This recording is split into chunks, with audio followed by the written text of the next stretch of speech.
Hi, Geoff here from GCT Property. Had some very interesting discussions with those looking to enter the property market, especially first-home buyers, over the last 2 weeks. Really not sure what to do and looking for some advice and what we think the property market's going to do.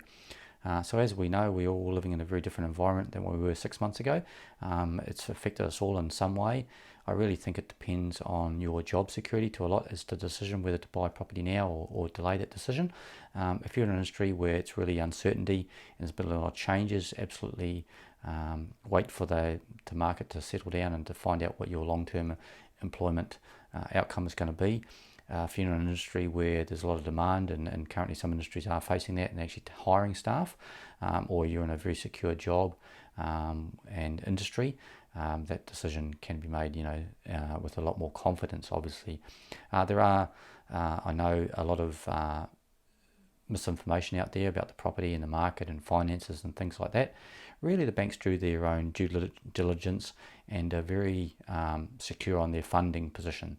So, for example, if you're going to apply for a loan today or in a month's time or 6 months' time, the banks put in a lot of safety factors in the mortgage applications to ensure that you can afford that loan and those repayments on an ongoing basis. It's not in the bank's interest to make irresponsible lending practices, and they've really been pulled into line since the Royal Commission, and it's a lot tougher to get a loan approval. So if you meet the qualifying criteria, there's a lot of safety numbers I've put in place to protect your loan and your ability to service that debt.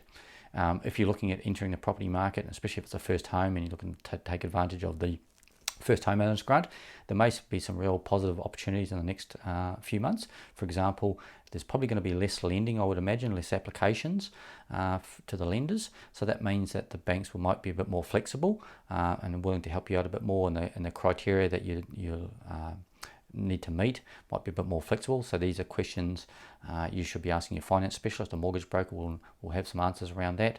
And also in terms of buying a new home, the builders or the developers are probably going to be a bit more negotiable and a bit more flexible in the terms and conditions. So there could be a really good time to get into the market where there's more opportunity and everyone's being a bit more flexible and also negotiable. So again, it depends on your individual circumstance. The advice depends on your position and your current employment income.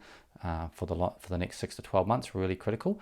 But I hope that's helped everyone and given some clarity around that. If you'd like to discuss any options down the track, please give me a call on the number below and we can discuss further. Thanks for watching.